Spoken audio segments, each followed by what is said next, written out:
If you tell me bye bye baby, I'll turn into a cry baby. If you ever leave, I don't know what to do. I hope you know it's true, I'm so in love with you. If you tell me bye bye baby, I'll turn into a cry baby.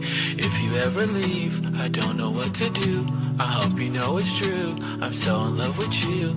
If you tell me bye bye baby, I'll turn into a cry baby. If you ever leave, I don't know what to do.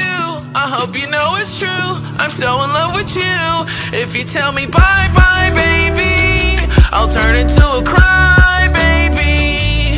If you ever leave, I don't know what to do. I hope you know it's true, I'm so in love with you. If you tell me bye bye baby, I'll turn into a cry baby. If you ever leave, I don't know what to do. I hope you know it's true, I'm so in love with you.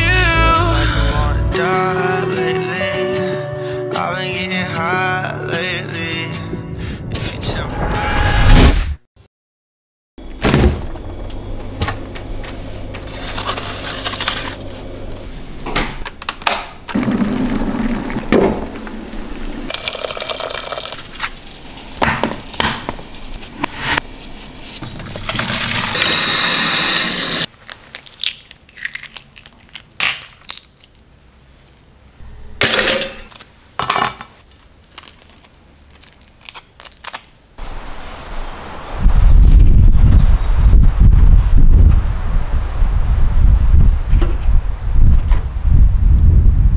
Bienvenue les potes dans le sud-est, on se retrouve pour une nouvelle vidéo. On est au petit-déj là.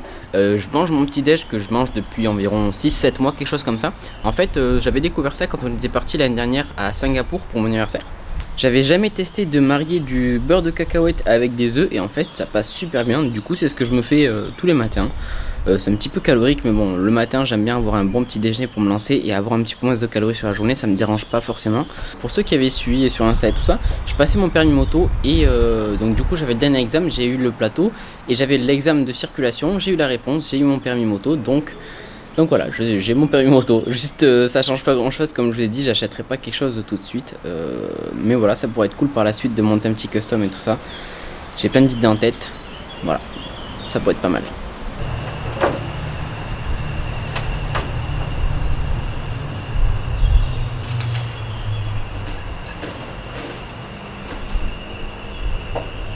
Yeah. On the top it wasn't the same process.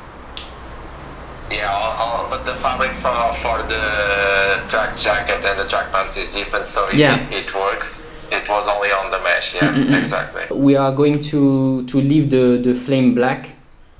So on the black we'll put the black flames. Okay. And to match the bottom we'll do the top. So the tank tops will do the same process. So we'll do like a gel coat. If we don't do that, it will not match, and we'll have another color on the top. So that's not what I. Yeah. You want 100% match. Yeah. I agree with you. Wednesday we should have the pieces ready to print. If all goes well, on Friday I should have the pieces to send to you. Ok, petite update sur la collection. Donc là on était avec le fournisseur pour avancer sur 2-3 trucs. Là ils sont en train de faire les protos comme je vous avais dit. Donc il y a 2-3 choses qui ont changé dans ma tête et donc du coup on discute avec lui pour les modifier. Ça va vachement plus vite par téléphone, tu te comprends mieux. Voilà, on a des choses qui avancent et en même temps on a vu pour développer d'autres produits avec eux. Donc voilà, c'est cool. On va bosser aussi avec d'autres fournisseurs, donc du coup ils se connaissent vu que c'est au Portugal aussi, et du coup ils savent qu'ils bossent bien et qu'on va pouvoir faire des choses. En fait ils vont pouvoir apporter des modifications. L'entreprise de vêtements qu'on a va pouvoir faire des modifications sur les accessoires qu'on va faire par d'autres fournisseurs. Ils vont pouvoir apporter des modifications, donc c'est pour ça que c'est bien d'avoir une bonne relation entre les fournisseurs qu'on a, les différents fournisseurs. Ça permet de mieux travailler. Petit preview si vous voulez voir, ça c'est les tank tops. Pour les tank tops, on a une petite modification au niveau des logos. Il y avait une couleur différente avant, mais vu que les processus étaient trop compliqués à appliquer, on a dû s'adapter. Et du coup, là, il passe en noir, la flamme passe en noir, alors qu'avant, elle était en beige et rouge. Donc ça sert à ça de faire des prototypes aussi, ça nous permet de voir ce qui peut marcher, ce qui peut pas marcher. En l'occurrence, faire un certain processus que j'avais en tête sur du noir qui est teint, ça ne marchait pas. Quand on le faisait au tout début, c'était de la bonne couleur, mais genre au bout de, je sais pas, au bout d'un jour, ça changeait de couleur et du coup ça devenait tout noir. Voilà, donc du coup, c'est des petits ajustements comme ça qu'on fait en live.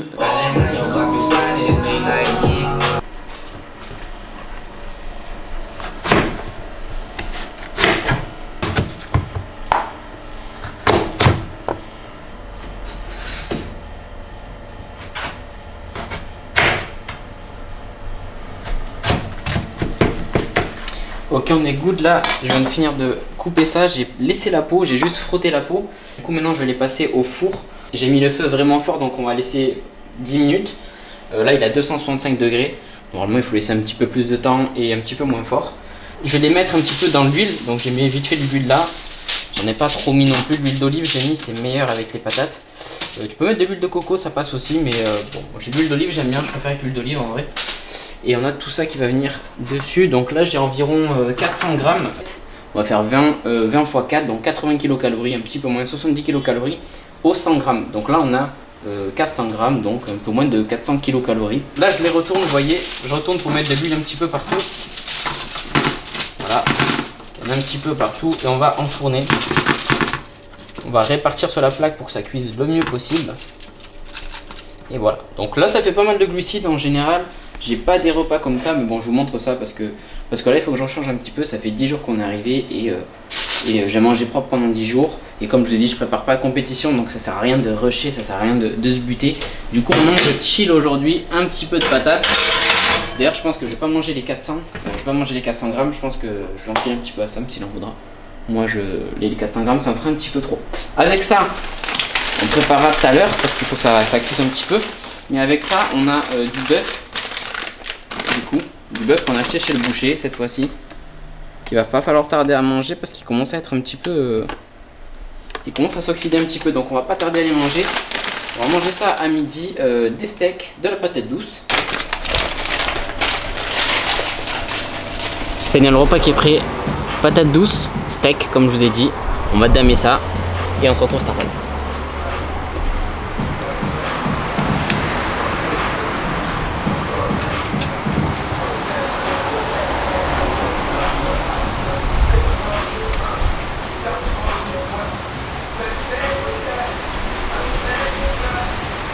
Ok bande de gros, ça passe sur ce voice-over, on va parler un petit peu d'entraînement. Donc sur cette séance d'épaule, je vous ai filmé cette séance d'épaule quand je suis rentré sur Bordeaux parce que quand je me suis entraîné du coup vers Cassis, j'ai fait des séances qui étaient un peu plus courtes, j'ai profité un peu plus du paysage, etc. Et du coup c'était pas des séances qui étaient représentatives de ce que je fais normalement. Et donc je préférais vous retourner ça à Bordeaux et de manière un petit peu plus propre.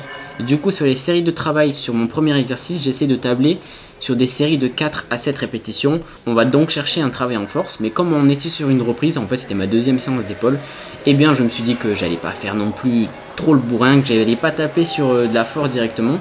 J'ai essayé de pousser lourd quand même et de me rapprocher du 4 à 7, mais j'étais quand même déter et j'ai pris 40 kg à la base, j'ai fait 9 répétitions et je me suis dit attends les gars, je vais arrêter de me plaindre, de dire que je prends moins lourd, etc. parce que c'est la reprise. Et je vais un petit peu me sortir les doigts. Du coup, je me suis sorti les doigts et j'ai pris les haltères de 42. Et j'ai fait 10 ou 11 répétitions à 42 kg. C'est pas mon record, vous savez très bien. J'ai déjà poussé 50 ou 54 kg tout seul, sans aide. Sachant que quand tu aides au début, c'est quand même plus compliqué parce que tu bouffes énormément d'énergie sur ta première répétition, que tu dois lever depuis tes jambes jusqu'à tout en haut. Ça c'est vraiment ce qui te bute le plus. Donc du coup je pense que je pourrais faire du 54, quelque chose comme ça. Je vous avais dit que j'essaierais de faire 60 kg, mais bon je pense que ça sera pour la suite, 60 kg aux haltères. Ça sera peut-être pour descendre, quelque chose comme ça, quand je reprendrai un petit peu plus, ou je sais pas.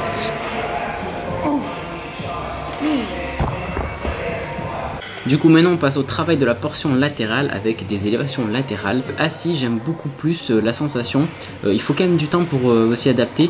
Au début on va dire mes 2-3 premières années je les faisais tout le temps debout, mais en fait je me suis rendu compte que assis j'arrivais mieux à me focus sur le deltoïde et que juste j'étais mieux.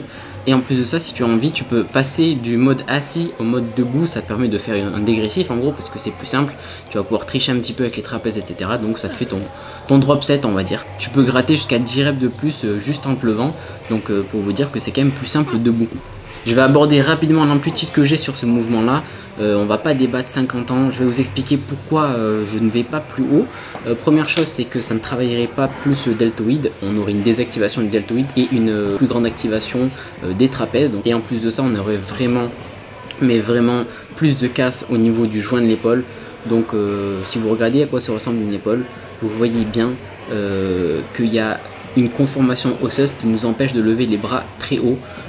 Et plus vous le levez, plus vous niquez le joint parce qu'il va y avoir des compressions, il va y avoir des frottements au niveau de l'articulation et ça n'apporte rien de bon. Moi je vous explique mon approche qui est une approche performance et santé, c'est-à-dire que je ne mettrai pas au détriment ma santé pour la performance. Un gros conseil que je peux vous donner sur les élévations latérales, c'est de faire du dégressif. C'est vraiment mortel pour les épaules parce que sinon on a du mal à les sentir et franchement, juste, je trouve que c'est le muscle qui s'y prête le plus. Tu peux faire jusqu'à 3-4 dégressives.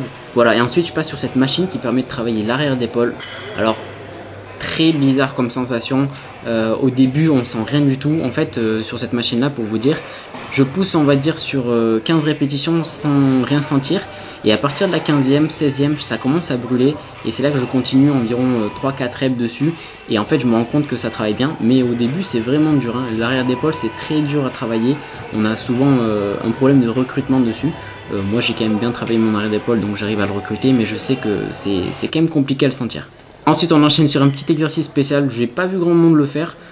C'est du tirage menton à la base que j'ai un petit peu modifié parce que je vais venir vers l'arrière pour travailler un petit peu plus le faisceau latéral et surtout le faisceau postérieur de l'épaule. Donc on le voit pas trop sur la vidéo, mais mon amplitude est à peu près similaire à des élévations latérales comme je vous ai montré juste avant. Donc vous voyez, le mouvement part avec une barre un petit peu vers l'avant, on va dire inclinée à 15 degrés, et on va tirer un petit peu vers l'arrière. Donc on va permettre de travailler la jonction entre le faisceau postérieur et le faisceau latéral qui permettra d'avoir une plus grosse largeur d'épaule.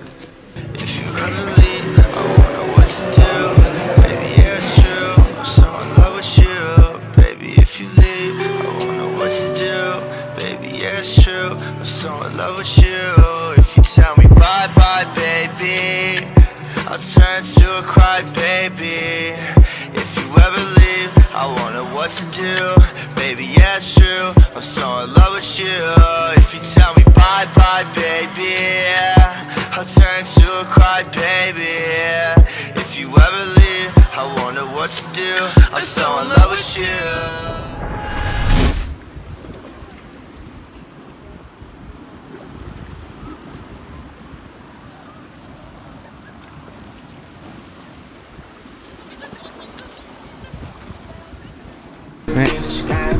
I can see it.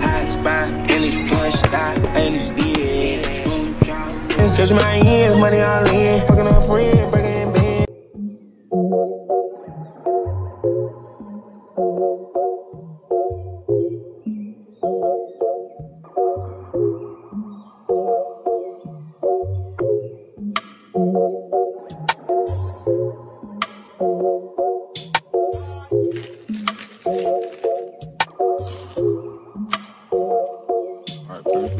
I just got a million bands today. About to go and spin a bag for them bands today. Yeah, about to spend 100 grand today. Lot of blue face, money is a blueberry parade. Yeah, clock shooting at the Hummer today. I'm in a bad mood, so I feel like dumping today. Yeah, I'm a bad mood. Petit break dans le boulot, on est parti au City jouer un petit peu au foot. On va faire une petite demi-heure, 45 minutes, histoire de toucher un petit peu un ballon, courir tranquillement. Voilà, on est en Cannes.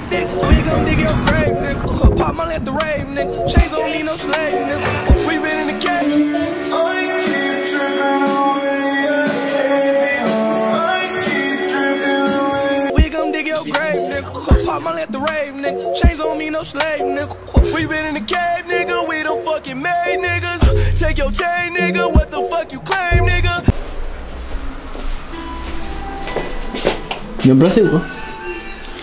Ouais, c'est pas trop mal. On va voir ce que ça donne. Ok, donc là, t'as posé ça là. C'est quoi ça? C'est quoi la marque? Inkbox. C'est des tatous qui sont censés tenir quelques jours. 2 semaines, je crois. Du coup là tu les as posés et on doit attendre 60 minutes. Enfin tu attends 60 minutes. Yep. Et prendre des balles. Ça a l'air d'être pas mal en tout cas. Ouais, ils sont bons. Pareil, 60 minutes quand même. Il va rester collé au drap pareil. Ou peut-être. Hein. Mais 60 minutes je suis étonné. Je pensais que normalement je pensais 60 secondes. Ça c'est les trucs. En anglais vous avez pas compris. Ça va, je rigole. Ah ouais, là c'est le truc. Là il y a écrit combien de temps ça dure. Donc là c'est bicep. Là t'as posé sur le calf. Non, t'as rien. Mollet, 10 fresh look. Ah Ça veut dire noir, assez noir. Et un peu fade. 2 semaines. T'as 14. En vrai, ouais, ça dépend ce que tu prends en fait. En vrai sur quand t'es blanc, c'est mieux d'avoir un truc un peu fadé, je trouve. J'aime pas quand c'est hyper noir, moi. De toute façon, ça se fade avec le soleil. Ouais, mais même je trouve que c'est plus joli. Quand ça vient juste d'être fait, je trouve que ça fait trop dark. Un petit peu effacé, c'est quand même mieux, je trouve.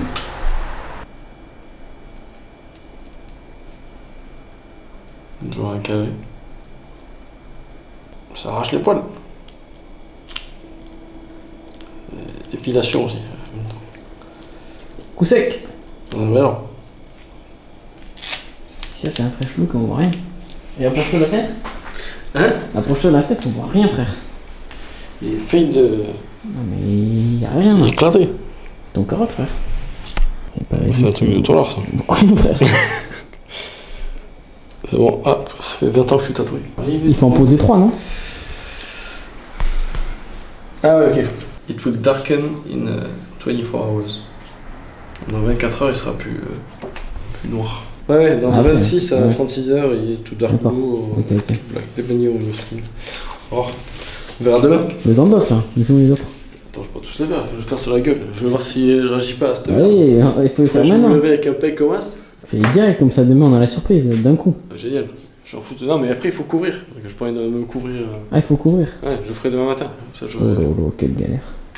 Ah, faut couvrir. Il faut pas dormir, sinon je fous sur le drap. Sérieux, il faut pas dormir, tu dors comment? Bah, les couilles, je vais dormir comme ça. Là. J'ai fait 50 degrés. Là. Voilà, celui-là dans le cou, là. Ou dans le dos. Oh non, c'est moche. Juste derrière la nuque, c'est moche.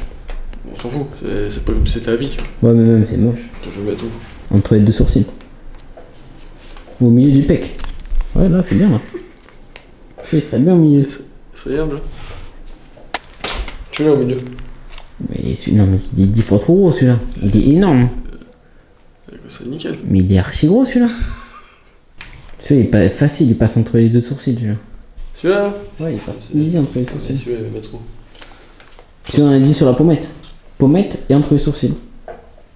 Celui-là ici? Ou dans le cou? Ouais, ça fait Ouais, une non, merde. ouais, mais là, avec les poils, ça va peut-être pas tenir. Je sais pas. C'est une merde à coller, non, mais je vais couper les poils. On va voir ce que ça donne demain.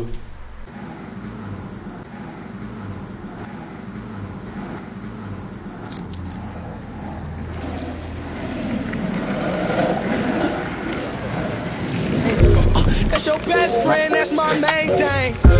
She give me titty boy, 2 chains. Get to the nitty gritty boy, new stains. Pouring press up in my cup, no purple rain. I'm throwing bands, I'm throwing hands, and I ain't throwing shade. Jumping out the back cave, just like Bruce Wayne. Kicking shit like Luke Cage. My plug for Luke Day. Big racks on a good day. Big blues, no blues, yeah. Your bitch like to choose, ayy. But that's your boo, ain't it? Take a flick, licky on my dick, on my blick, while I take a shit, and a piss, sing that bitch like this. Oh, that's your bitch. R. Kelly, I may just piss on her. I'm in a Rari. Bon, on est 24 heures après. Ça donne quoi? Le tatou? Montre-nous le pec aussi. Pas trop mal, hein? Ça rend bien, hein? Franchement. Ça rend vraiment comme un tatou en vrai. Ouais. 10 balles. 10 balles celui-là là? Non, je peux comme ça. Je crois que j'ai payé. Ouais, 10, 12, je crois. Comme ça. Le tout? Ouais, non, en tout, 40, je crois. Oh. 45 $. Donc là, c'est Lil Sam, de rappeur. Ouais, Future brand new one. Vas-y, petit freestyle ou quoi? Non, C'est bon. Planet Rap, attends le Planet Rap. Sortir l'album gratuit là. Nouveau rappeur dans la famille, ça fait plaisir en tout cas. On va pouvoir mettre du son maintenant avec tes copyrights.